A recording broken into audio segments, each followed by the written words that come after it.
কলকাতা থেকেই পাকিস্তানের ট্রানজাকশন করা হয়েছিল মেটিয়ার বুঝে একটি ট্রাভেল এজেন্সির মাধ্যমে এমনটা আমরা তো আজকে তাকে এনআইএ দপ্তরে ডাকাও হয়েছে, তলব করা হয়েছে এবং তার জিজ্ঞাসাবাদ চলছে। দেখুন, আমরা বহুদিন থেকে গলা ফাটিয়ে এসেছি যে কলকাতা অ্যান্টি ইন্ডিয়া অ্যাক্টিভিটি অর্থাৎ ভারত বিরোধী কার্যকলাপের এপিসেন্টার হয়ে উঠেছে এবং এক্ষেত্রে তৃণমূল কংগ্রেস সরকার কখনো প্রত্যক্ষভাবে কখনো পরোক্ষভাবে এই সমস্ত সন্ত্রাসবাদী শক্তিদেরকে সাহায্য করছে। সেই জন্যই মাননীয় গৃহমন্ত্রী গতকাল তার ভাষণে বলেছেন যে যখন আমরা পাকিস্তানি উগ্রপন্থীদের ওখানে হামলা চলে তখন আমাদের মাননীয় মুখ্যমন্ত্রী পেটে ব্যথা।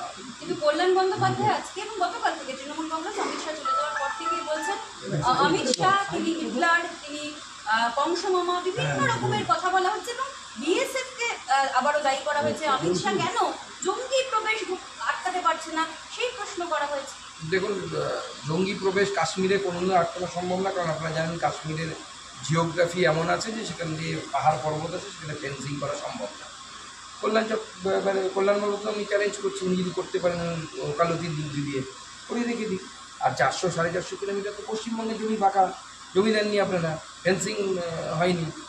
কল্যাণবাবু এখন অপ্রকৃতস্থ মানুষ, বয়স হয়ে গেছে, নেশা ভাঙ টান করেন বলে লোকে বলে, সেই জন্য তিনি কখন কী বলেন তার বিষয়ে বেশি খুব একটা গুরুত্ব দেন। চন্দ্রিমা গতকাল আপনাকে নিয়ে অভিযোগ